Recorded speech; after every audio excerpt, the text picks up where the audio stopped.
두 번째 시간을 시작하도록 하겠습니다. 두 번째 시간에 그 교재를 나가기 전에 여러분들의 좀 이해를 돕고자 좀 다른 자료를 좀 먼저 보여드리고 하겠습니다. 왜냐면 교재에 있는 내용들은 여러분들이 읽어보시면 되는데 그게 이제 좀 포괄적으로 좀 이해를 하기 위해서는 이런 내용들을 좀 보여드릴까 합니다. 전기 설비 부분에 대해서 보시면요. 이제 변압기. 지금 여러분들이 변압기 쪽을 배우고 있으니까 이 다음에 개폐 설비 쪽에 대해서 배우게 되거든요. 그래서 그런 부분까지 미리 예습한다는 개념을 해가지고 보여드리도록 하겠습니다. 변압기는 이렇게 생겼습니다. 그러면 딱 보시면은 여기 부싱들이 있고요. 여기 콘서베이트 있고 여기 방열판들이 있죠. 요걸로 이제 공기로 냉각을 시킨다는 얘기예요. 팬을 돌리게 되면 용량이 더 커진다는 얘기입니다. 지금 이제 제어 장치들이 여기 있고 온도계들이 여기 달려 있고요. 예, 전력 변환 장치, 요거는 지금 컨트롤 L. 좀 잘 보이시죠? 전압을 승합을 하기 위한 거, 전압을 강압을 하기 위한 거. 단감 변압기도 이따가 나오겠지만, 강압용하고 승합용하고 결선이 틀려집니다. 자기 용량, 선로 용량, 고유 용량, 부하 용량, 이렇게 나옵니다. 저 같은 경우는 이게 단건 변압기도 헷갈리기 때문에 어떡하냐? 자선, 고, 불회용입니다. 자기 용량하고 고유 용량하고 같습니다. 나중에 보시면 뭐뭐분의 뭐 할 때 선로 용량분의 자기 용량이거든요. 용량을 계산할 때. 그래서 자선, 고, 부로 그냥 외웠습니다. 그래서 그런 것들도 이제 여러분들 외우는 방법들이고요. 그냥 많이 보다 보면 뭔가 이제 머릿속에 떠올라야 되니까 그게. 또 개통 연결은 6.9kV 3, 4호에서 154로 해가지고 연결하는데 소내 개통은 어떻게 된다? 여러분 발전기 같은 경우는 6,900V나 23kV 같은 그 소내 전력을 사용하지 않습니까? 그래서 그런 이제 소내 전력은 보통 이런 6,600 계열로 해가지고 사용을 하고 있습니다. 6,900V로. 변압기 원리는 어떻게 되냐? 전자 유도 작용이다. 이런 것들은 그냥 알고는 계시면 됩니다. 그래서 1차 측에 결선이 돼 있고 2차 측에 결선이 되는데 요게 철심이 되겠죠. 전류가 흐르면서 교차 자화작용이 있습니다. 사실은 AC이다 보니까 이쪽으로 한 번 되고 이쪽으로 한 번 되기 때문에 여기서도 이쪽으로 한 번 되고 이쪽으로 한 번 됩니다. 근데 이제 그 단편적으로 봤을 때는 여기 전류가 흐르다 보니까 그 전류가 흐르면서 주변에 자석이 생기죠. 그러면 여기 자석의 흐름의 방향을 반대로 하는 쪽에 대한 부분으로 역기 전력이 생기죠. 그래서 역기 전력이 생기다 보니까 여기는 마이너스를 쓴 겁니다. 그냥 반대로 생긴다. 그래서 권수비에 비례해서 자석의 그 변화율에 따라서 이 자석이 변화가 되지 않습니까? 이쪽으로 되고 이쪽으로 되고 하다 보니까 DC로는 이런 변환 장치가 힘들다는 얘기죠. 그래서 처음에 이제 테슬라가 만들고 에디슨이 DC를 만들고 했었는데 이제 그 에디슨 DC가 더 좋다라고 얘기했는데 그게 변환 장치가 힘드니까. 왜냐면 전압을 낮추는 건 가능해도 전압을 올리는 게 안 된다는 얘기죠. 근데 이 변압기만 쓰면 전압을 낮추거나 올리거나 하는 게 편하기 때문에 우리가 처음부터 AC를 쓰게 된 겁니다. 그래서 이런 부분이 있다라는 정도. 요게 4.44 FN 파이 해가지고 전압은 이렇게 자석의 크기에 따라서 틀려진다 정도만 간단하게 알고 계시면 됩니다. 내철령, 외철령 처음에 한번 보여드렸죠. 철심이 내부에 있느냐, 외부에 있느냐 이겁니다. 배치를 어떻게 하느냐. 이건 동심으로 배치하는 거, 교호 배치는 여기서 한번 올라갔다 내려갔다 올라갔다 내려갔다 하면 저압, 고압, 저압 이렇게 되어 있는 거고 이쪽에는 바깥에는 고압이 있고 안에는 저압이 있는 겁니다. 이건 저압, 고압 효율이 교대로 이렇게 돼 있다. 이런 내용들로 보시면 될 것 같습니다. 대부분은 내철령을 사용하죠. 절연이 용이하니까. 철심이 다 안에 들어가 있다는 얘기예요. 외철령으로 쓰는 거는 외부에 철심이 있고 여기 안에 이렇게 있으려면은 누설 자석이 작은 대신에 전류를 많이 쓰는 변압기 쪽에서 사용을 한다는 얘기죠. 여기 보시면은 내철령은 어떻게 된다고? 철심이 안에 있다고 해요. 외철령은 철심이 어떻게 돼요? 밖에 있죠, 지금. 이렇게만 보시면 됩니다. 적층, 그 다음에 적철, 권철 이렇게 나와 있죠. 이런 내용들을 보시면 될 것 같고요. 요약이 된 겁니다. 항상 바깥에 고압이다. 저압이 있고 그 사이에 절연물이 이렇게 들어가 있는데 보시면은 저번에 한 번 돼 있었죠. 이렇게 얇은 판 같은 거 나무로 돼 있는 걸 안에서 집어넣기도 한다라고 얘기를 했습니다. 이런 거 보시면 되고요. 이제 냉각 방식입니다. AN이 뭐라고요? A 공기, O 광유, W 물, G 가스, L 합성절연유, N 자연, F 포스 강제적이다 이거죠. 그러니까 AN은 뭐라고요? 자연 냉각식. 그래서 잔행식입니다. AF는 A 공기인데 뭐라고요? 강제식, 그러니까 풍냉식. 그러면 ON, AN은 뭐라고요? ON, OE. 광유가 들어갔죠? 그러니까 광유가 들어가 있는 유입 기름이 들어가 있다. 근데 뭐라고요? AN이니까 잔행식이라고요. 똑같이. AF는 풍냉식. 요거는 OF니까 F 뭐라고요? 강제식이니까. 뭐 그냥 들어가 있는 게 아니라 불어 넣어준다. 계속 순환시 시켜진다. 오일을. 그래서 송유. 그리고 A에는 뭐라고요? 잔행식이라고 되어 있으니까 송유 풍냉식. 이런 식으로 여러분들이 딱 보셨을 때 공기, 절연유 이런 식으로 이제 뭐 절연유하고 물 정도. 저희가 보기에는 요 네 가지 정도를 보통 많이 물어봅니다. 여기 유입 잔행식, 유입 풍냉식, 송유 잔행식, 송유 풍냉식에 대한 구분을 이런 그 표시 기호를 가지고 정확하게 알고 계시면 이런 부분을 쓰는 데는 어렵진 않습니다. 안시냐 IC 기준이냐 차이는 조금씩 차이가 별로 없습니다. 그래서 변압기를 제작할 때 테스트를 뭐를 했느냐, 온도 상승 조건 같은 게 틀려집니다. 얘는 600도씨 기준까지 테스트를 했느냐, 얘는 1000도까지 했느냐, 그거에 따라서 변압기는 어떻게든 다 만들어낼 수가 있습니다. 그래서 변압기는 기준하고 상관없이 이렇게 좀 탄력적으로 제작이 가능합니다. 근데 이제 판넬 같은 게 또 틀려집니다. 인터널 아크 테스트라든가 이런 게 틀려지기 때문에 그건 아예 구조 자체가 바뀌어야 된다는 얘기죠. 변압기는 돈만 주면은 다 만들어냅니다. 문제는 이제 돈이 비싸서 그렇지. 근데 판넬 같은 경우는 어떤 구조 때문에 크기가 틀려지다 보니까 판넬을 열반할 수 있는 그 변전소의 크기들이 제한이 돼 있지 않습니까? 그래서 그 규격에 따라서 가격들이 또 천차만별로 차이가 납니다. 중요한 건 뭐냐? 대부분 저희들이 쓰고 있는 거는 절연유를 사용해서 사용한다. 왜? 공기로 하는 것보다는 훨씬 더. 이거는 이제 몰드 변압기죠, 이거는. 이건 유입 변압기죠. 유입 변압기를 쓰는 이유들이 이제 냉각이 잘 되기 때문에 그렇습니다. 가끔가다 이런 그 합성 절연유를 쓰는 경우도 있습니다. 그거 뭐냐? 옥수수 기름입니다, 옥수수 기름. 일반 기름이 아니라. 아니면은 뭐 옥수수 기름을 쓰는 게 환경적인 부분 때문에 방폭 지역 같은 경우는 폭발하지 말라고 일반 기름에다 다른 걸 더 집어넣습니다. 그래서 걔는 이제 폭발을 하기 힘들게끔 온도 조건이 더 올라간다는 얘기죠. 저번에 한번 그 오일 변압기 터지는 거 한번 보여드렸죠? 동영상으로. 그 뭐냐, 온도가 1.45 강유 같은 건 한 250도에서 300도씨 되거든요. 근데 1.15는 이제 온도가 더 떨어집니다. 그래서 저희가 1.45를 쓰는 게 온도 조건에 따라서 틀려지기 때문에. 냉각 방식에 따라서 어떻게 되느냐, 이런 겁니다, 지금. 유입 풍냉식을 하게 되면 133%, 송유 풍냉식을 하게 되면 166%까지 용량을 더 키워줄 수 있더라. 제가 보통 45, 60MV 하게 되면 어떻게 된다고요? 45니까 15, 15, 15 아닙니까? 그러면 60MV는 어떻게 33%가 더 된 거죠, 지금. 근데 그냥 계산상 편리하게 하기 위해서 그냥 25% 그냥 얘기를 한 것 뿐입니다. 3분의 1 정도를 더 공급을 해줄 수가 있는 거죠. 45에 60MV면은 45가 15짜리, 15짜리, 15짜리 3개, 단상 용량이 15짜리 3개를 조합을 하면 45MV가 되는데, 예? 그거는 어떻게 된다? 각각 20MV까지 공급할 수 있는 부분이 된다. 라는 얘기입니다. 1.45, 뭐라고요? 고전압 대용량 유입 변압기에 사용되는 거. 이런 거는 1.15, 2호 같은 경우 어떻게 차단기 케이블. 조금 더, 이제 온도가 낮아도 되는 부분.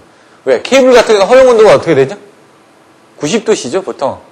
근데 이제 케이블에 대한 저기를 넣게 되면 가공선 같은 경우는 ACSR 같은 경우, 140도, 그 다음에 150도, 210도, 이런 식으로 온도가 틀려지죠. 자, 원유를 정제해서 만든 광유는 탄화수소 성분이다. 절연 및 냉각 작용을 하고 있다. 절연유의 상태에 따라 변압기 성능에 매우 큰 영향을 주고 있다. 그래서 여러분들이 절연유 상가 분석 같은 걸 한다는 얘기입니다. 열압 원인, 구비 조건 이런 것들은 넘어가겠습니다. 상가 분석할 때, 양부 판정할 때 어떻게 한다 이런 것들 넘어가고요. 가스 분석 같은 것도 패턴에 의해서 분석을 하거나 조성비에서 분석을 하고 있다는 얘기죠. 이런 건 수분 측정, 전압, 그래서 처음에 이제 내압도 걸죠. 이렇게 해가지고 간격에다 내압 걸어서 50kV 정도를 겁니다.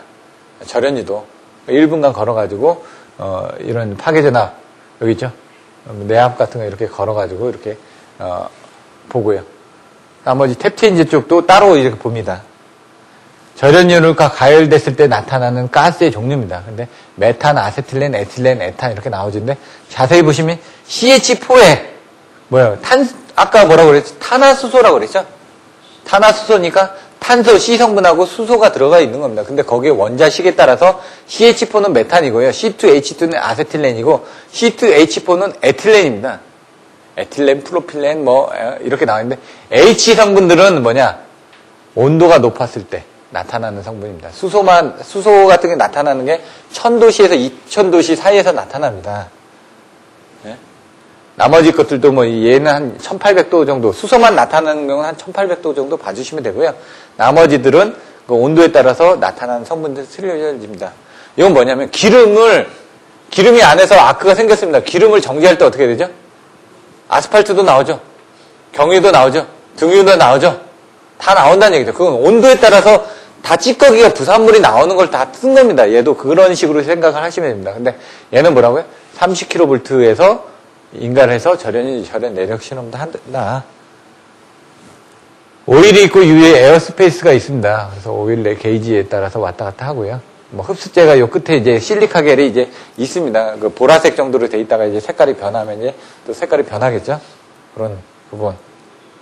GIS 그 안에도 다 흡수제가 들어있습니다. 실리카겔이. 다 중간중간에. 요건 질소 타입으로 돼 있는 거. 여기 옆에 누워있는 타입입니다. 옆에 누워있는 거. 질소가 이렇게 들어가 있는 타입들은요. 질소 봉입식은. 이렇게. 네, 우리는 질소 봉입식이 아니라 이제 공기가 들어가 있고 여기 가림막이 들어가 있는 그런 그 콘서베이터를 많이 사용한다는 얘기죠. 이제 질소가 달려있는 건 이 옆에 이렇게 누워있는 정도로 보시면 됩니다. 유밀 봉격 방식 콘서베이터. 바로 이게 여러분들이 가장 많이 보시는 여기 가림막이 이렇게 들어가 있어서 여기 공기 주머니가 이렇게 들어있다는 얘기입니다. 기름이 있고. 그래서 왔다 갔다 하면서 돼 있고 요 사이에 콘서베이터가 있죠. 예? 아니, 요 콘서베이터 사이에 여기 부홀조 릴레이가 있죠. 여기 애자 부싱도 보시면은 애자 부싱도 어느 정도 기름이 차 있습니다. 애자 안에 기름이. 그래서 거기서 이제 기름이 새는 경우도 있습니다. 콘서베이터 내에 고무막을 설치하여 절연유와 공기 접촉을 차단하고 있다. 왜? 공기가 들어오게 되면은 산화작용이 일어나니까, 공기는. 그러니까 산화작용 때문에 그렇습니다, 산성. 그래서 진공 중에 넣어주는 게 중요한 거라는 얘기죠. 여러분들 음식물 보관할 때 그냥 보관하는 것보다 이렇게 랩으로 싸가지고 진공에다 보관하면 더 오래 갑니다. 채소 같은 경우는 어떻게 하느냐. 씻지 말고 그냥 신문지에다 담아두라는 얘기죠. 신문지에 담아두면은 어떤 그 성분들을, 그러니까 물기 같은 걸 이제 흡수를 하니까 좀 더 오래 간다는 얘기죠. 그런 부분. 결선, Y 결선, Y 델타 결선, 델타 결선. 이제 보셨으니까 한번 내용을 보시면 될 것 같고요. 벡터그룹 표시할 때 1차 측은 무조건 대문자, 2차 측은 소문자, 중성점은 이렇게 한다. 1은 30도. 이렇게 설명드렸죠? 보시면 될 것 같고요. 각변에 따라서 제가 한시 부분 됐다 그러죠. 얘가 늦다, 얘가 빠르다. 각변이 YD1이다? 그러면 이게 된다는 얘기죠. 그런 별로 해가지고 내용 나와 있고요. 그림 그릴 때 이렇게도 그려주고요. 이렇게도 그려줍니다, Y를. 한전에서는 이렇게 안 그려요. 민수는 이렇게 그리는데 한전에서는 이렇게 그립니다, 이렇게. 요것도 자세히 보면 어떻게 되죠? W가 여기 이제 이렇게 W입니다. 요거 U죠? 여기서 U. 여기는 이게 V죠? 이렇게 V. 중요한 거는 이거하고 똑같이 맞춰준다. 맞춰줬죠. 결선이 왜냐면 1차적하고 2차적하고 맞아야 되니까 결선이. 맞는데 문제는 뭐냐. 얘는 12시 방향인데 얘는 어떻게 됐나? 12시 방향이 아닌 이렇게 틀어졌다. 이렇게 보시면 됩니다. 근데 이거는 민수 기준이고 저는 이제 항상 한전 기준으로 이제 설명을 드리는 거죠. 그렇게. 자, 이런 것들은 넘어가고 염진의 방지 같은 경우는 아유, 죄송합니다. 이게 엔드를 누르다 보니까 쭉 앞으로 가버렸네. 얘가 160페이지거든, 지금. 요거 하나만 딱 보시면은, 오늘 할 것들을 제가 다시 또 요약을 해드리는 겁니다, 또.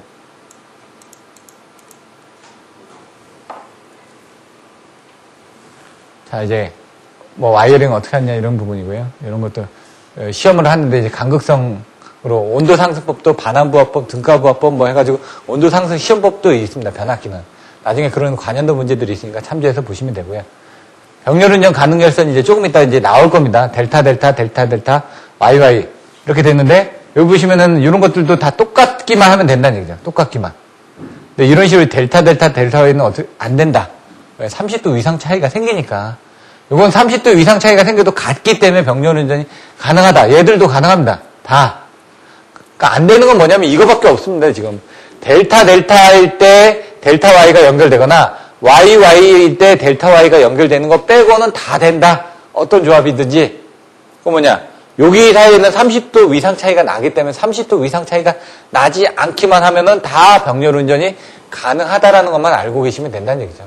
안 되는 거 2개만 알고 계시면 나머지는 다 되니까.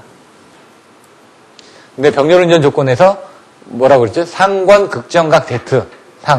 상회전 방향, 상권, 권수비, 예? 극성이 동일하고, 상권, 극전, 전압비가 동일해야 되고요.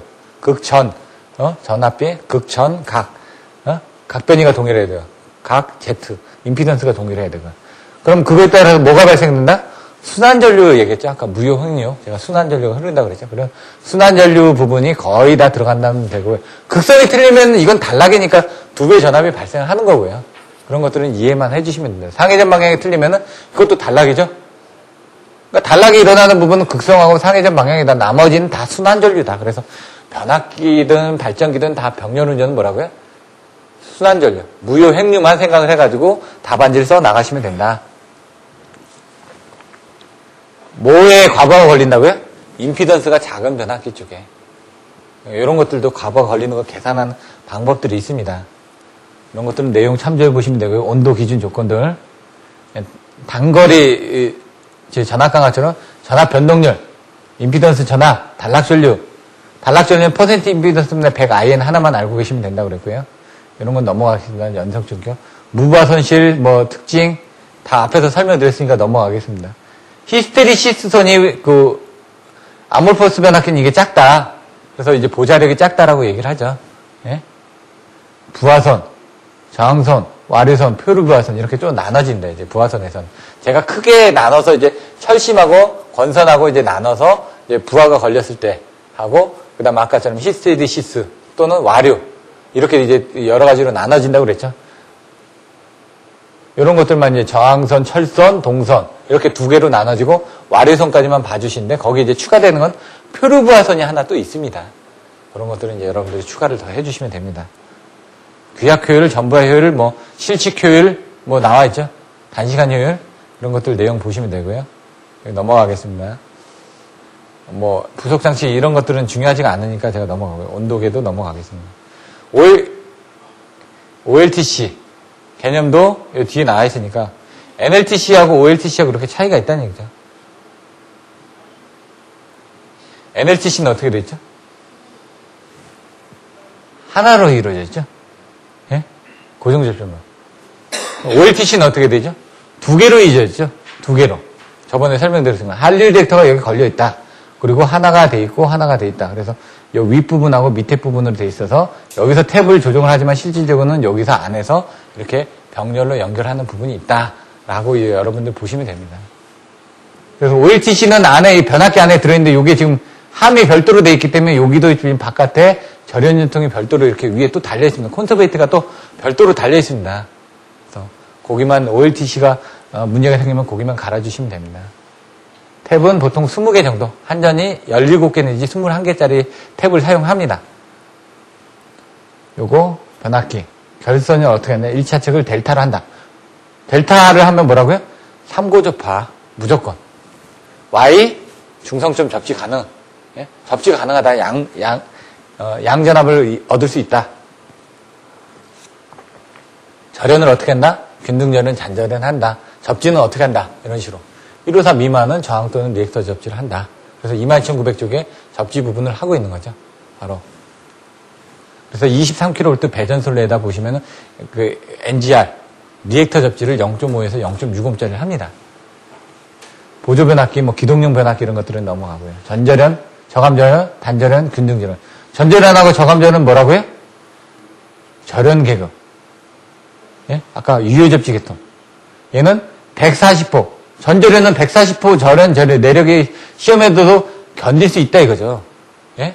근데 얘는 저감절연은 120호에만 견딜 수 있게끔 약간 저감을 해놨다는 얘기입니다, 지금. 유효 접지 계통에서. 단절연하고 균등절연은 델타 결선만 생각하시면 되고요. 단절연은 그거를, 1단, 2단으로 해가지고 저감해서 절연을 했다. 절연 계급은 뭐다? 계통의 공칭전압을 1.1로 나눈가. 그래서 공칭전압을 1.1로 나누다 보니까 어떻게 되죠? 140호가 나왔죠. 140호가 나왔고 거기서 또 나누는 거죠. 그래서 얘는 1.2 곱하기 50 마이크로 세컨드를 750kV로 전체 절연에서는 52 플러스 50에 견뎌야 되니까. 근데 얘는 저감 절연이니까 일단 저감을 했죠. 일단 저감은 750에서 100을 저감을 했죠. 그러니까 650kV에서 해주면 된다는 얘기죠. 나중에 여러분들이 답안지를 쓰실 때도 전절연, 저감절연 요 내용을 써주시는데 요 내용은 사람들이 못 써주신다 얘기죠. 요런 내용들을 보고 더 써주시라는 얘기입니다. 답안지를. 요런 내용은 괜찮게 나와있기 때문에. 뭐, 보호, 정기적 보온장치, 퓨즈 보호, 차동 보호, 과전류 보호, 지락 보호 나왔죠? 근데 중요한 건 뭐다? 비율 차동 보호가 나와 있고요. 용량은 10MV 이상은 무조건 트립 장치로 쓰게끔 돼 있고요. 5에서 10MV 장치에서는 경보 장치, 0에서 5MV 상태에서는 비율 차동 계정기는 경보나 트립 장치로 사용하지 않으셔도 됩니다. 그래서 그걸 표로 정의가 돼 있기 때문에 그런 것들도 정의해 주시면 되고요. 전류, 비율 차동, 과전류, 방향성 지락, 지락 과전류를 이렇게 한눈에 보기 좋게 다 표로. 아까 제가 뭐라고 했죠? 비율 차동 계정기, 과전류 계정기, 거리 계정기 뭐 이런 부분이 있다고 했는데 그 외에 뭐 지락 계정기들도 넣어주셔야 됩니다. 과전류 계정기, 과전류 계정기 이런 식으로. 탈조 보호 계정기, 주파수 보호 계정기 이런 식으로 보호 계정 쪽에서 나눠졌죠. 크게 컨셉을. 그래서 그 컨셉에 맞춰서 여러분들이 더 써나가시는 겁니다. 그냥 답안지를 보고 일단 개념을 잡으시고. 여기 부호울질 릴레이가 있다고 그랬죠? 콘서베이터가 있고 여기 아까 에어로 돼 있는데 여기 뭐라고요? 에어 가림막이 돼 있다고 그랬죠?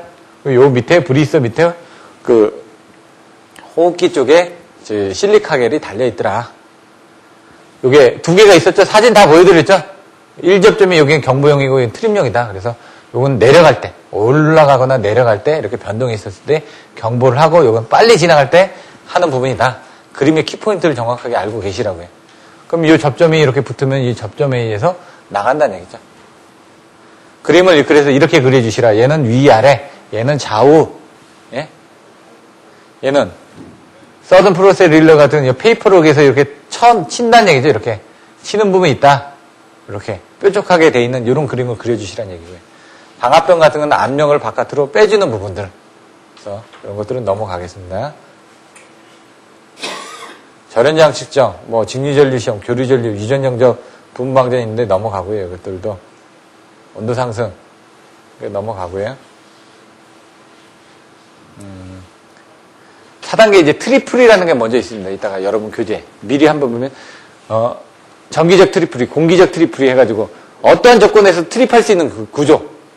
항상 트립이 먼저 우선이다. 그러니까 뭐 어떤 사고가 나더라도 트립할 수 있게끔 보조 장치가 있다는 얘기예요. 낙하산을 타고 내려오는데 낙하산에 보조 낙하산이 있듯이 얘도 어떤 조건에서도 트입구가 동작 중인 상태에서도 트립이 행해진다 이거죠. 트립이 먼저 우선이다 이거죠. 트립이 풀이. 예? 아크가 생기면 소화하는 부분들은 어떻게 소화하냐? 불어서 소화하느냐? 아니면 진공 중에서 소화하느냐? 아니면 가스에서 소화하느냐? 아니면 오일 속에서 소화하느냐에 따라서 여러분들이 알고 계시는 차단기의 종류가 틀려진다. 그래서 VCB, GCB, ABB, MBB 자기 차단기는 자기적으로 자기를 틀어버리는 겁니다. 그렇게. 자기를 지나가게 함으로 인해 가지고 이 아크를 어떻게 하면 어떻게 된다? 여기서 VCB 같은 그래서 아까처럼 전원의 0점인가요? 전류의 0점입니다. 전류의 0점. 네, 전압의 0점이 아니라 항상 차단기는 전류의 0점에서 차단하게끔 되어 있습니다. 그래서 전압이 있고 전류가 있는데 제가 뭐라 그래요? 30도 틀어지게 하고 이거 몇 개 그리라고요? 하나, 둘, 세 개 그린 다음에 이렇게 그려주시라고요. 항상 그리는 방법도 이거를 하나 그려주고 하나, 여기 하나, 둘, 세 개 그리고 나서 이렇게 그리라고 했죠. 요거 하나 그리고 난 다음에 하나, 둘, 세 개만 그리라고 했던가 아니면 제가 여기 다음에 세 개만 그리라고 했습니다. 여기 다음에 하나, 둘, 셋. 요거를 세 개만 그리라고 그랬죠, 제가. 그러니까 파형은 하나, 둘, 세 개까지만 그리시면 되는데 요것도 세 개. 그러니까 세 개를 무조건 외우라고 그랬죠. 하나, 둘, 세 개 그려놓으시면 되고 요도 하나, 둘, 세 개 그려놓으시면 되고 그래서 T0, T1, T2, T3, T4 해가지고 간격 T0, T1, T2, T3, T4 이렇게 5개 그려주셔야 된다고 그랬고요. 그래서 얘가 전류 0점에서 반대로 이렇게 튀는 부분 이렇게 튀다가 여기서 과도 회복 전압 TRV가 나온다. 회복 전압이 있고 예? 리커버리 볼테이지가 있고 이건 트랜지언트 리커버리 볼테이지가 있을 거예요. 이거 다 앞에서 다 설명드렸던 겁니다. 옛날에. 예? 그래서 그림을 그려주시는 방법도 보시라고요. 소원리 뭐 이거는 지금 차단기 개폐 시간들인데 이런 것들은 나중에 그 HRSG에서 이런 것들을 또 써먹습니다. 차단기가 개극되고 차단돼가지고 완벽하게 이제 투입되는 데까지 걸리는 시간들을 해가지고 그때 이제 사이클별로 써놨었죠. 그거 한번 더 다시 보시면 됩니다. 차단기의 전격 전압은 얼마라고요? 25.8kV라고요. 이건 한전이니까. 한전 기준입니다. 154 곱하기 이거 169kV 나오는데 계산하면은 170이 나오고 이거 36이 나오고 여기 799인가 나오면 되겠다. 예? 그래서 요거는 반드시 알고 계셔야죠. 25.8, 170, 362, 800kV. 여러분들이 차단기를 할 때 그래서 765 차단기라고 안 한다는 얘기죠. 800kV 차단기라고 얘기한다는 얘기죠. 왜? 걔의 전격 전압은 800kV이기 때문에. 뭐라고요? 여기? 최대의 성간 전압이다 이거죠. 아까 설명드렸던 그런 것들, 키워드들 정리를 해놓은 겁니다. 이건 넘어가고요. 차단 시간. 근데 전압이 올라갈수록 차단 시간이 빨라집니다. 왜? 요게 더 커지니까. 빨리 차단을 해줘야지 빨리 소모가 되니까. 그래서 바로 765 쪽에서 빨리 차단을 해주기 위해서 그 선행, 후행해가지고 그 어싱 스위치가 붙어가지고 빨리 소모를 해주는 거죠. 양쪽에서 빼주는 거죠. 투입 시간. 이렇게 나와있죠. 메테르츠. 차단기에 대한 내전압 시험들을 하는 내용들이 나와 있습니다. 이건 넘어가고요. 동작 책문은 여러분들 알고 계셔야 된다는 얘기죠. 이따가 또 나온다고 얘기죠. 아까 간단하게 설명을 드렸었죠. 동작 책문은 뭐라고요? 요거. 고속도는 0.3초 3분. 요 뒤에는 3분이 많습니다. 뒤에 1분짜리도 있긴 한데 앞에는 15초 또는 요건 한전 쪽이고요. ESB 규격이고 그 다음 IC 규격은 좀 틀려집니다. 요 뒤쪽은 3분이 많고 앞에는 0.3초 또는 뭐 15초. 이건 ESB가 있고 ESA가 있습니다. 한전은 ESA라는 규격이 있고 ESB라는 규격이 있습니다. ESB는 그걸 업그레이드하는 부분으로 보시면 되거든요. 그래서 나중에 쓰실 때도 답안지에 ESB 규격에 이렇게 돼 있다 이렇게 써주시면 조금 더 냄새를 풍길 수가 있다는 얘기죠. 한전 냄새를. 그러니까 많이 그런 부분을 보여주셔야 된다는 얘기죠. 내전압은 넘어가고 요게 뭐라고요? 30%에서 90%를 연결한 요 지점이 귀약 0점이다. 전압은 1.2 곱하기 50 마이크로세컨드. 얘가 1점이고 50은 어디죠? 파급값의 50%가 감쇄될 때까지 그 시간입니다. 근데 어디서? 귀약 0점에서의 시간이라는 얘기죠. 그래서 얘가 1.2 마이크로세컨드고 얘가 50 마이크로세컨드입니다. 그리고 귀약 0점을 기준한 시간은 전압은 30에서 90입니다. 전류는 10에서 90입니다. 그런 것들도 명확하게 알고 계셔야 되고요.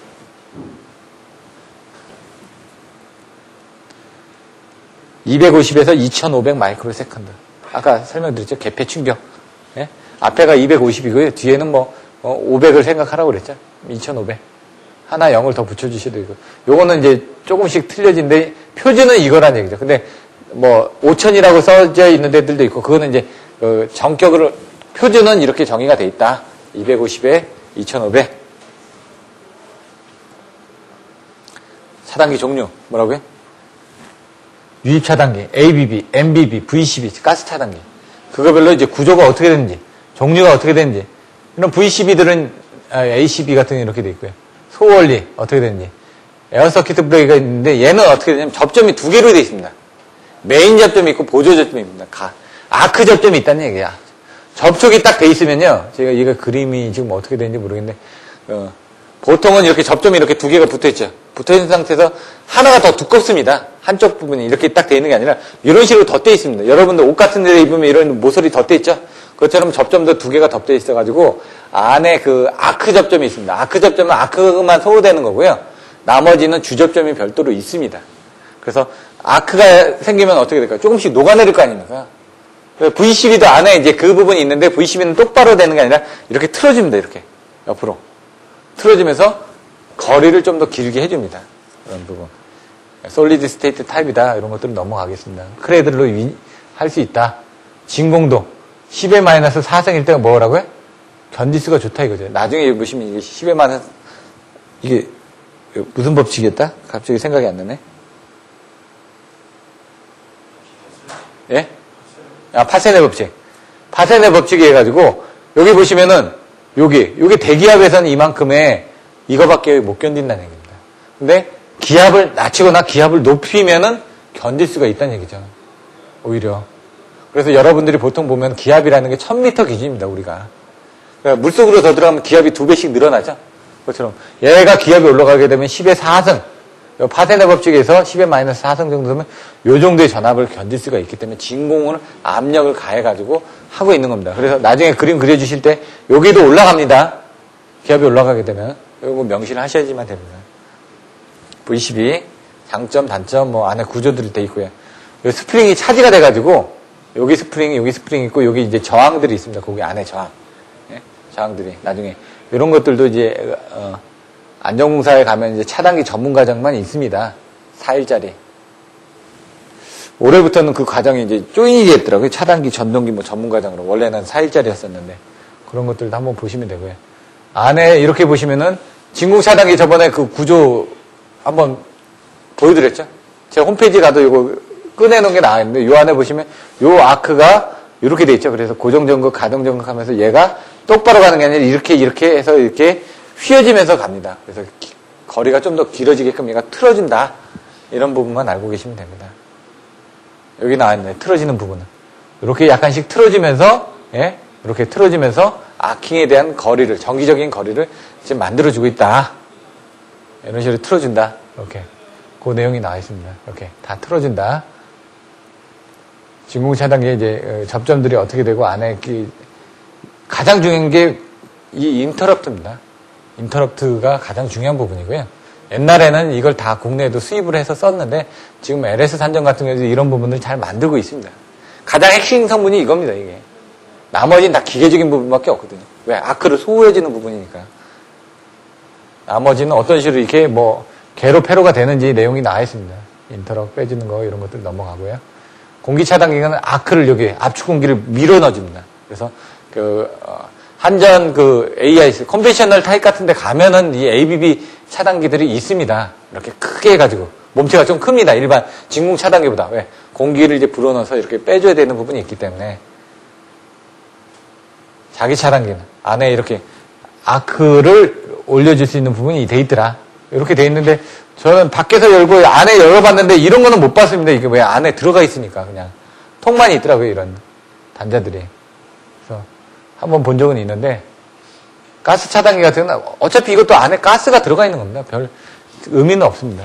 그래서 가스 차단기는 있는데 이제 가스가 소호될 때 얘가 이렇게 소호되면서 여기가 자세히 보시면 여기 접점이 있고 여기 아크 접점이 이렇게 있습니다. 그래서 빠져나가면서 주접점하고 아크 접점하고 여기도 접점이 2개가 있는 겁니다. 이렇게 접점이 2개가 있어서 가스가 이제 소호를 시켜주는 겁니다. 이렇게. 근데 얘가 이제 소호 특성이 이제 양호하기 때문에 아까처럼 이제 진공에서 소호 특성은 확실합니다. 확실하게 끊어질 수가 있다는 얘기죠. 근데 얘는 확실하게 끊어지는 게 아니라 스무스하게 끊어진다는 얘기죠. 천천히. 아까는 팍 끊어버리니까 치고 오는 것도 팍 튀는 거죠. V12는. 근데 얘는 팍 끊어지지 않고 이렇게 빠지면서 이렇게 접점이 빠지면서 아크에서 소호되다 보니까 조금 더 소호 특성이 양호한 겁니다. 그러다 보니까 좀 시간은 좀 늦어지겠죠. 진공보다는. 대신 그런 저기는 줄어든다는 얘기죠. 피크는. 넘어가고요. 달러기 같은 게 이렇게 돼 있으니까 그냥 다 아실 거고요. 넘어가겠습니다. 차단기 달러기 조작. 뭐라고요? 항상 이따가 나옵니다. 나오는데 먼저 요약 설명을 해드리면 요거는 케이스는 틀려진데 부하를 죽여야지만 됩니다.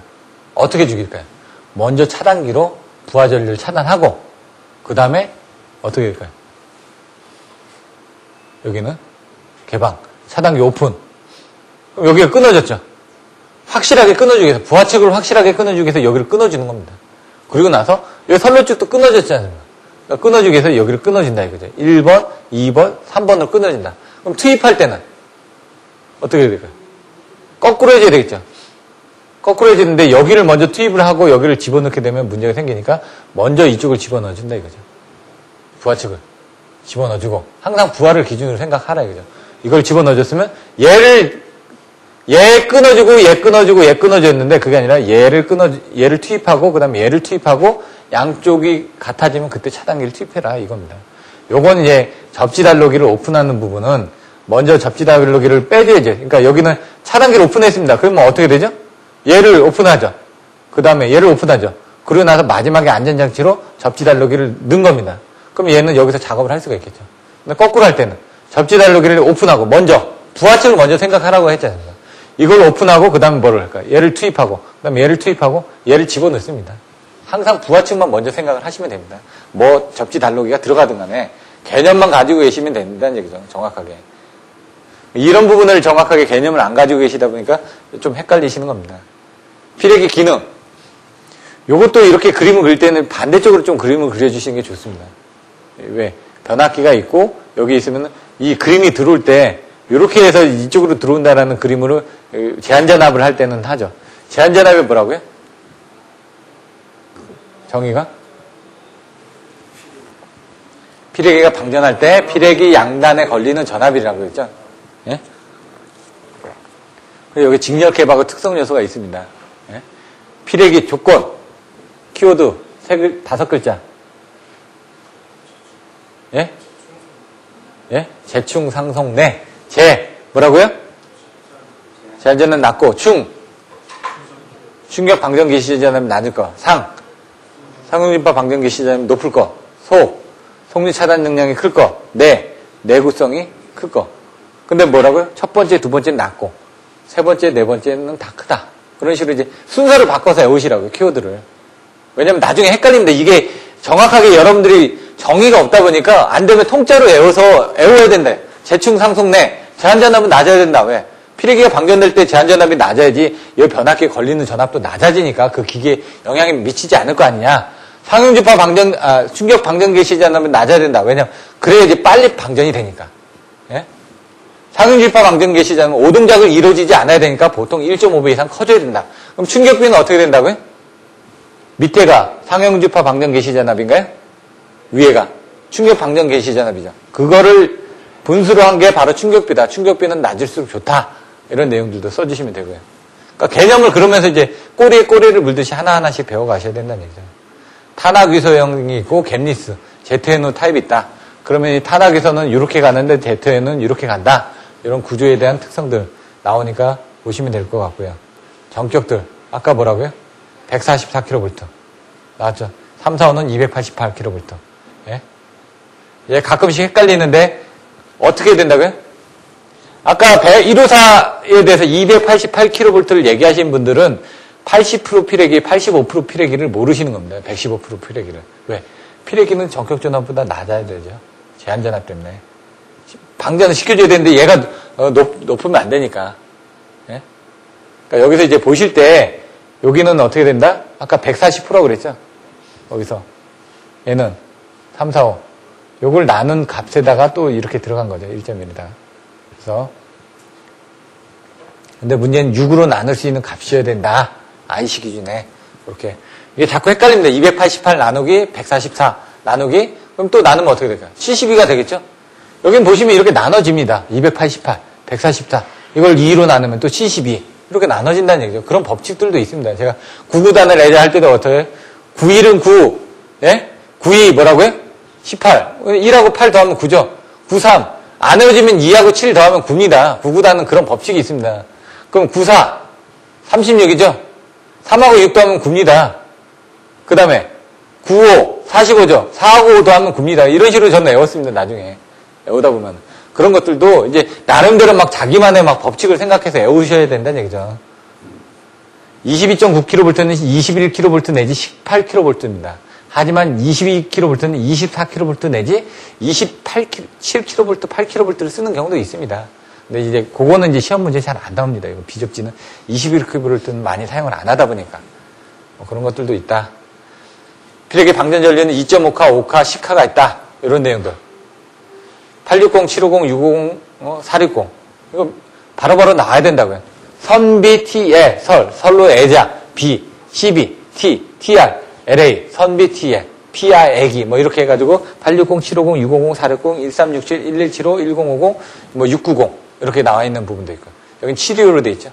690, 725 이제 조금씩 이제 기준들이 조금씩 154 이상부터 바뀌었기 때문에 참조를 하시면 됩니다. 축전지나 이런 것들은 넘어가고요. 이건 이제 그 기타 설비들에서 축전지에 대해서도 옛날에 나왔던 부분은 있는데 염진회 같은 경우 이렇게 나와 있습니다. 요거는 나중에 보실 때 세정하는 부분. HLWS가 시험에 한번 나왔었죠. 핫라인 워싱 시스템 해가지고, 예? 물을 뿌려가지고, 애자를 닦아내는 겁니다. 세습을 하는 거. 그런 것들.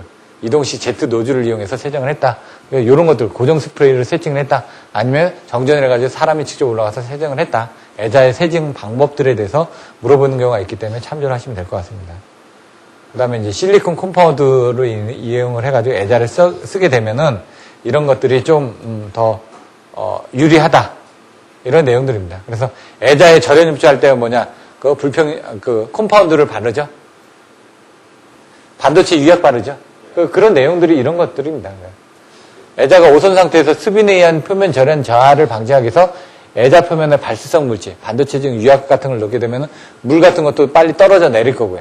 예? 코팅이 돼 있으니까. 그 다음에 뭐가 묻는 것도 잘 안 묻을 거고요.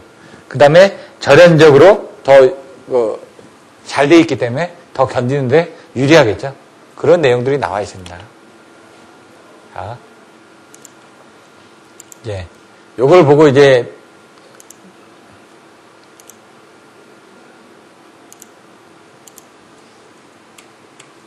자, 단상과 삼상 변압기의 병렬 운전 조건. 조건은 아시죠? 두 가지만 빼고 다 된다고요. 델타 델타하고 델타 Y 또는 YY하고 델타 Y 30도 이상 차이가 나는 거 빼고는 다 된다. 그러면 이제 보시면 됩니다. 이제는 변압기 병렬 운전 조건이 어떻게 되냐? 극성이 같다는 거. 뭐 상권 극정각 Z. 저는 그렇게 외웠다는 얘기죠. 뭐라고요? 상회전. 상차각 나오면 안 된다고. 여러분, 상차각이 많이 나오는 게, 안정선은 P는 X분의 ES, ER, 사인 세타에서 ES를 올려주거나, X를 낮게 하거나, 상차각을 쪼려주거나, 그걸 가지고 했었죠. 그래서, 상권 극정각 Z만 아시면 된다고요. 상회전이 같을 거. 권수비가 같을 거. 극성이 같을 거. 상권 극전. 전압비가 같을 거. 각변이가 같을 거. Z. 임피던스가 같을 거. 자꾸 늘려주면 된다는 얘기죠. 근데 거기서 이제 전압이 단락이 되는 부분이 뭐가 있었죠? 극성하고 상회전이 전압이었죠? 전압이 단락이 돼서 2배 이상의 전압이 걸릴 수 있다고 그랬고, 나머지는 뭐라고요? 다 순환전류라고요. 극성이 같을 거. 극성이 같지 않으면 뭐라고요? 순환전류가 흘러서 변압기가 소선된다. 예? 단락이 된다는 얘기죠. 직렬로 연결되니까. 왜? 변압기는 직렬로 연결되니까 단락이 돼서 변압기가 소선된다. 각변이하고 상회전. 각변이가 같지 않으면 위상이 틀리니까 차전압이 발생하죠. 횡류가 흐른다. 제가 아까 순환전류가 흐르는데 순환전류 뭐라고요? 무효횡류라고 얘기를 했습니다. 무효횡류. 각변이가 같더라도 상회전이 같지 않으면 뭐라고요? 단락. 상회전하고 극성은 단락이다. 이렇게만 봐주시면. 권수비가 다르지 않으면 또 횡류가 흐릅니다. 이렇게. 임피던스가 같지 않을 거. 이거는 임피던스는 같지 않아도 상관없습니다. 단, 뭐라고요? 변압기 용량이 다른 경우 소용량의 퍼센트 임피던스를 크게 해줘야지. 왜? 임피던스가 작으면은 부담이 더 많이 되니까 용량이 작은 쪽에다가 부담이 더 안 걸리게끔 하려면 임피던스를 더 커줘야 된다는 얘기죠. 이런 것도 수식으로 계산하는 문제가 나와 있습니다. 참조하시고요. 만족시키면 좋은 거, 그거 빼고 오니까 읽어보시면 됩니다. 예? 임피던스 차가 10% 이내, 실용상 병렬 운전이 가능하다. 임피던스가 좀 차이가 나도 병렬 운전은 가능하다고 돼 있죠. 불가능 열선은 이것만 빼면 된다. 예? 델타하고 YY에다가 델타 Y만 연결 안 하면 다 된다. 나머지는 여러분이 생각하시면 되겠죠. 3, 4, 5 변압기를 단상 단건 변압기를 사용하고 있다. 여기서 요거는 단상 단건 변압기도 문제가 많이 나왔었습니다. 25점짜리로 나오니까 이건 잘 봐주시고요. 자, 단건 변압기를 사용하는 가장 큰 이유가 이제 수송하거나 이런 게 힘들기 때문에, 용량상 때문에. 3, 4, 5 초고압 변압기로 단건 변압기를 많이 사용하고 있다. 직접 접지해가지고 해줘야 되니까 YY 델타로 또 해준다라고 되어 있습니다. 단건 변압기는 뭐라고요? 권선이 하나다. 예? 권선이 하나다. 복권이 아니다 이거죠. 복권.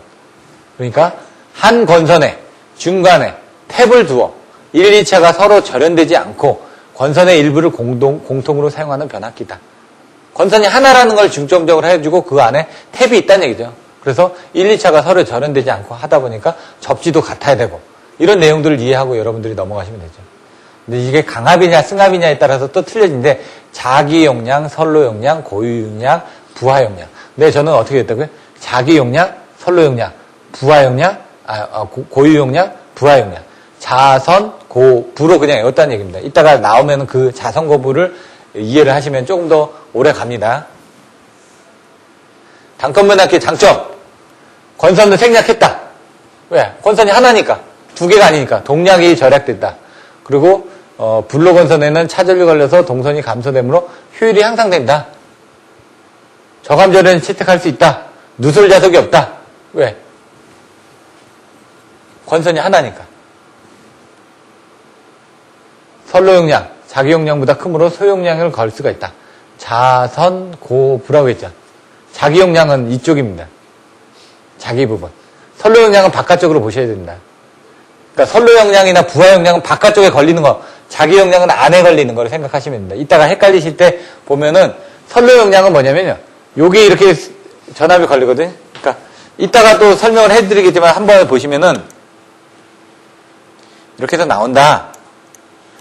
제가 자, 선, 고, 부. 선로 용량이나 부하 용량은 큰 거라고 했죠. 그러니까 그게 밑에 내려가는 겁니다. 큰 거, 최대. 위에는 평균이라고 했으니까 얘는 좀 작은 거죠. 선로 용량이나 부하 용량이 더 큰 거란 얘기죠. 그건 뭐죠? 여기죠. 여기하고 여기가 더 크죠. 요 사이가. 예? 여기도. 여기하고 여기 사이가 더 크죠. 근데 이제 자기 용량은 뭐냐? 요런 부분이 자기 용량이 되는 거죠. 여기 부분이 자기 용량이 되는 겁니다. 예? 고유 용량. 왜? 고가 안에 아닙니까? 바깥이냐 아니냐 이렇게 생각을 하시라는 얘기입니다. 뒤에 또 나옵니다. 단권변압기의 단점은 같이 연결되어 있으니까 충격이 같이 간다. 1, 2차가 서로 절연되어 있지 않으므로 한쪽의 사고가 다른 쪽으로 파급된다. 그러다 보니까 접지도 같이 해야 된다 그랬죠. 그러니까 중성점 직접접지가 아니면 안 된다. 그리고 어떤 외부에서 충격이 왔을 때 거기에 대한 적절한 절연 설계라든가 열적, 기계적 강도를 크게 해줘야 된다. 이런 부분이 또 단점이 되기도 한다. 그 콘셉트만 잡고 있으면 다 쓰십니다. 예? 단권변압기 그림이 있는데 직렬권선이 있고 불로권선이 있죠. 불로는 이제 빠져나간다는 부분을 생각하시면 돼요. 스텝 다운. 또 스텝 업이 있겠죠. 그거에 따라서 틀려진데 자세히 보시면은 뭐라고요? E1 아이언이 겹쳐지는 부분이 있고 여기는 I2- 아이언이 빠져지는 부분이 있죠. 여기서 자세히 보시면요. 여기 흐르는 전류는 이렇게 해서 나가고 여기 사이에 이런 부분이 생겨가지고 빠져나가는 부분이 생긴다는 얘기죠. 왜? 전류는 이렇게 가야 되니까 이렇게 가고 뭐 이런 식으로 이제 여러분들 생각을 하시면 됩니다. 요게 방향이 반대라는 것만 생각하시면 됩니다. 이렇게 가는데 얘가 이쪽이 아니고 반대다. 요거 하나만 생각하시면 됩니다. 수식으로 나와 있는 걸 이거 그 전에 다른 분이 물어보셔가지고 알아봤었는데 간혹가다 책에서 이게 잘못되어 있는 경우가 있습니다. 있기는. 그래서 자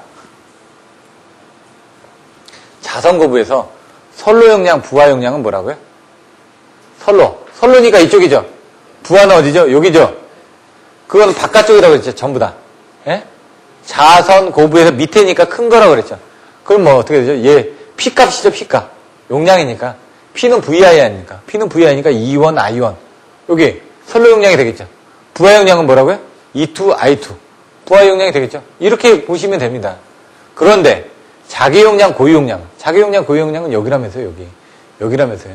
오케이. 그러면 어떻게 될까요? 자기 용량, 고유 용량은 여기 I1이 흐르는데 여기는 전압이 어떻게 걸리죠? 여기하고 여기는 전압이 E1에서 E2만큼 뺀 전압이 걸리겠죠. 여기 I1이 흐르는데 E1에서 E2만큼 뺀 전압이 걸리는 부분이 여기가 자기 용량이 될 테고 여기가 또 내부라고 그랬죠? 여기가 자기 용량이라고 그랬죠?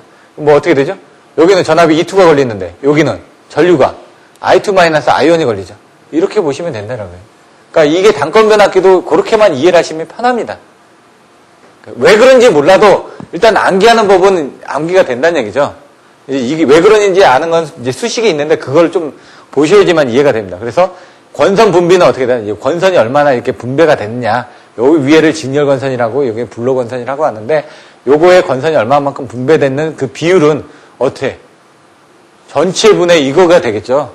그러니까 전체가 뭐라고요? 선로 용량분의 이건데 저는 그걸 어떻게? 자선, 곱으로 그냥 외웠다 그냥. 예? 무조건. 뭐 나머지는 이제 보시면 됩니다. 변압기 냉각 방식 아까 설명드렸죠? A가 뭔지 F가 뭔지, N이 뭔지, O가 뭔지, 예? 이것만 보면 OF, ON이 뭔지, OA, OF가 뭔지, 예? ON이 뭔지, ON, AF가 뭔지, 뭐 이런 식으로 보시면 됩니다. 유입 잔액시, 유입이 들어가 있죠. 유입이 돼 있는데 송유가 아니죠, 송유가. 그러니까 앞에가 뭐가 될까요? 유입이니까. 오일인데 내추럴, ON. 예? 근데 거기에 송유가 돼 있다. OF, 오일을 포스, 강제적으로. 예? 잔행식. 자기 스스로 냉각을 한다. 예? 잠깐만, 이거 제가 헷갈리네, 이것도. AF죠, 이게. AN. 예? 공기로 냉각을 하는 거니까. 풍냉식이 아니니까, 자기니까. 예? 이제 풍이다 들어가면은 이제, 이제 F가 들어가는 거죠. AF, AN이고, 여기 보시면은 가장 많이 쓰는 게 이걸 많이 쓴다 이거죠. 10MV 미만에서. 그래서 아까 그걸 보고 여러 가지 보시면 됩니다. 가장 많이 사용하는 냉각 방식이다. 예? 용량이 커지면 방열기의 수가 많아지고 냉각이 곤란하므로 강제 냉각 방식이 유리하다. 그래서 강제로 냉각하는 게 유입이 들어있고 풍냉이 들어가는 거죠. 그래서 두 번째 보시면 유입 풍냉식이 되는 겁니다. 그럼 얼마나 더 늘어난다고요? 133% 또는 160% 정도. 그렇게 늘어난다고 그랬죠. 그래서 150%에서 220% 정도의 방향 효과를 얻고 변압기 용량은 20에서 30% 정도 증가한다. 그래서 10에서 60MV 변압기에 적용을 한다. 이렇게 돼 있죠. 보통 한 25% 정도를 봐주시면 됩니다. 그 정도 비율로. 부하율이 낮은 변압기에서는 첨도 부하일 때만 송풍기를 운전하고 부하가 감소했을 경우 송풍기 운전을 멈추어 유입 잔행시로 냉각할 수도 있다. 요거하고 이게 차이는 팬만 돌아가는 겁니다. 그냥. 자, 송유.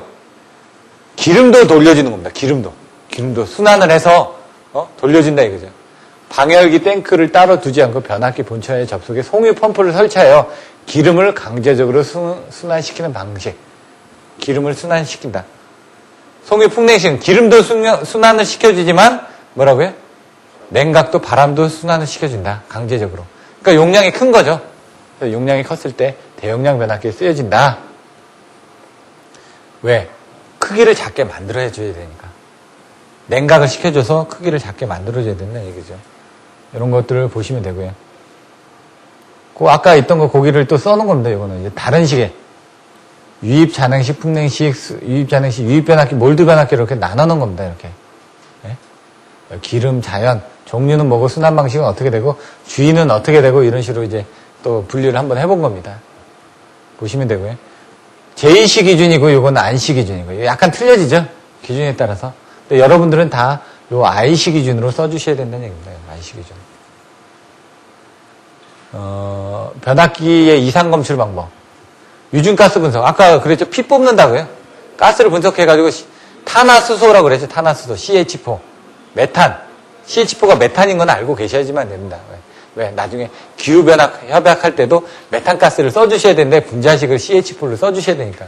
그건 뭐냐. C 하나에다가 H가 하나, H 하나, H 하나, H 하나 이렇게 써주시면 됩니다. 이런 것들을 그림 하나 더 그려주시면 더 낫다는 얘기죠. 전달 효과가.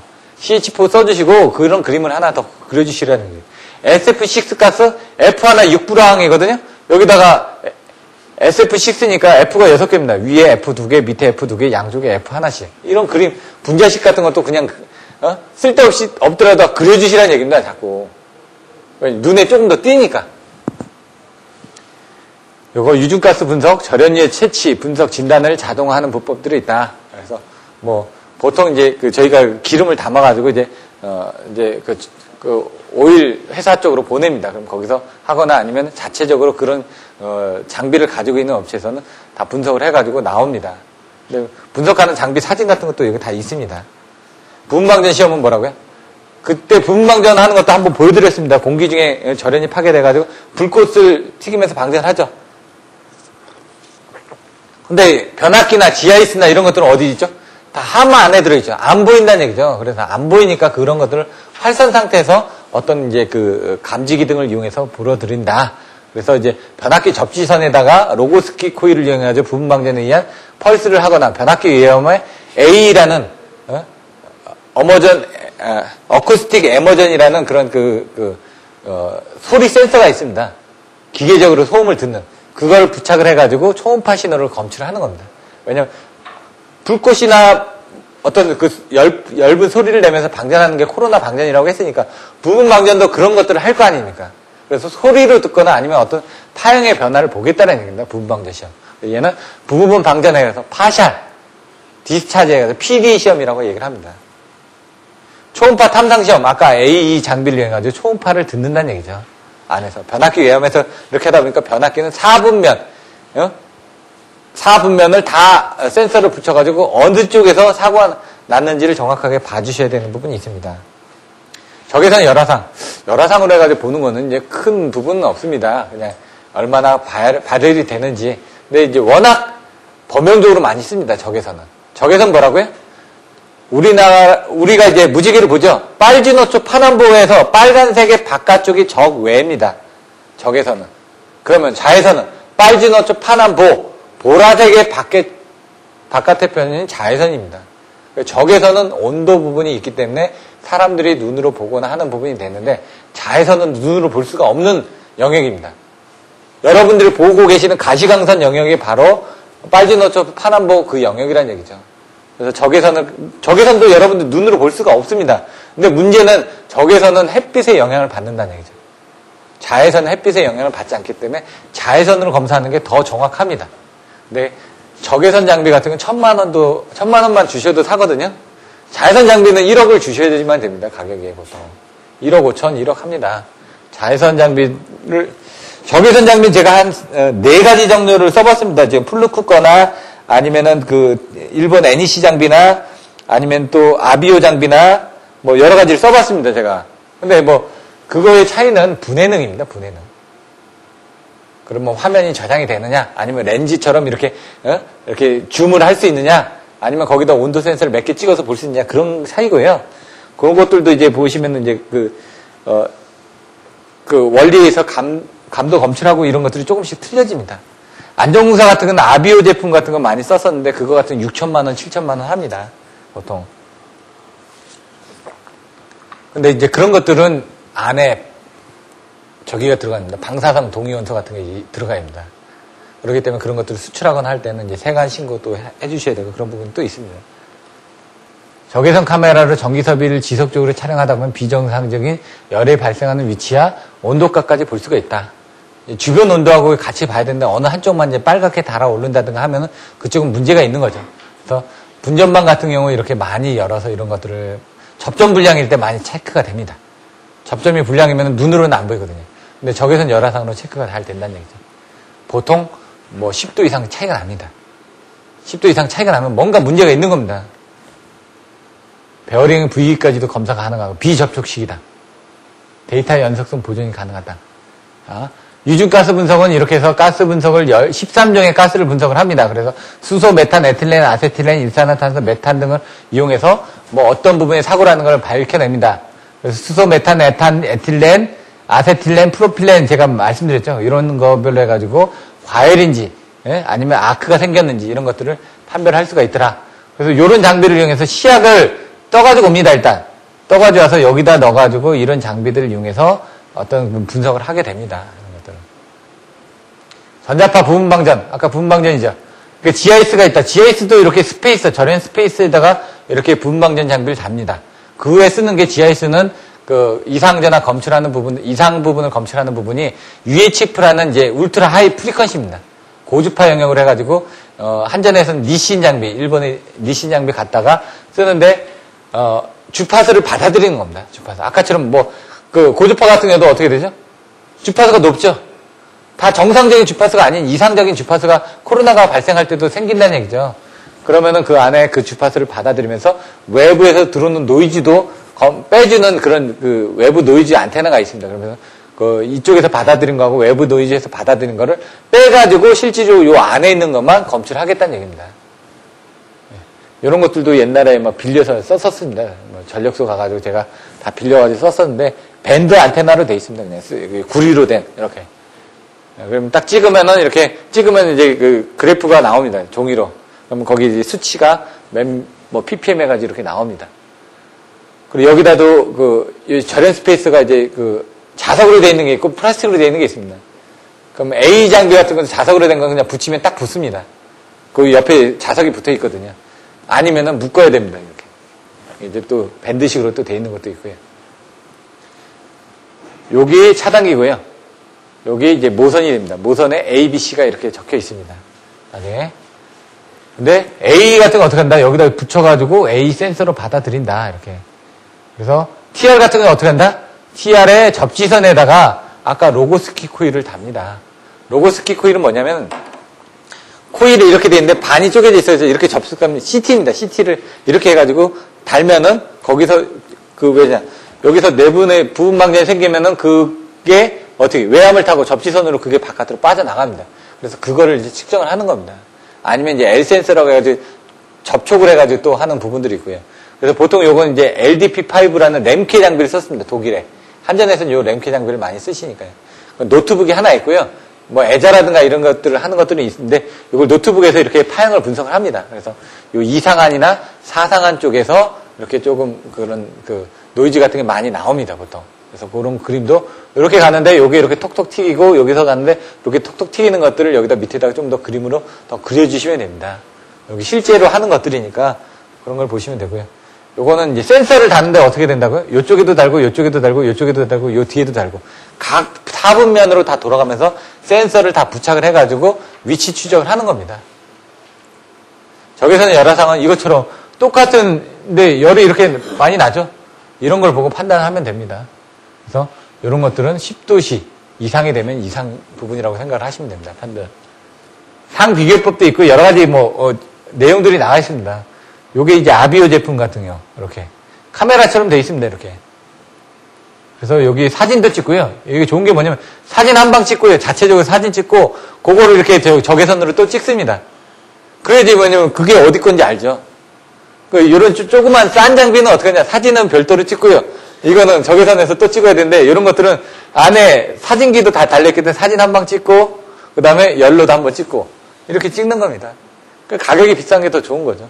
이런 것들은 요게 이제 자외선 장비입니다. 왜? 애자 같은 경우도 어떤 그 코로나가 발생되면 우리가 어떻게 합니까? 저기 딱 보면 나온다는 얘기죠. 온도가. 예? 거기서 발열이 될 거 아닙니까? 거기서도 뭔가 튀기니까.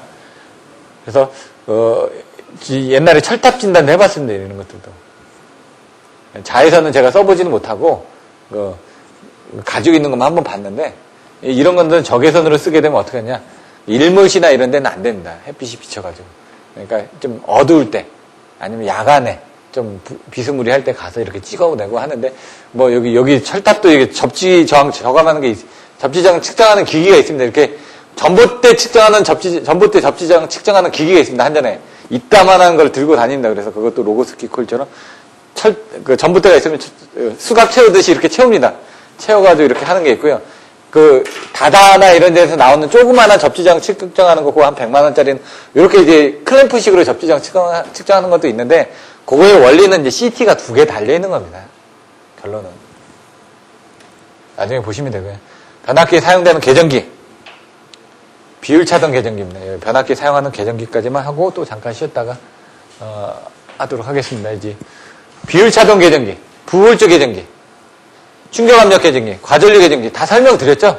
앞에서 설명드렸으니까 이건 좀 빨리 넘어가겠습니다. 온도 계전기, 뭐라고요? 유면 온도계하고 건선 온도계가 있다. 이런 내용 알고 계시면 되고요.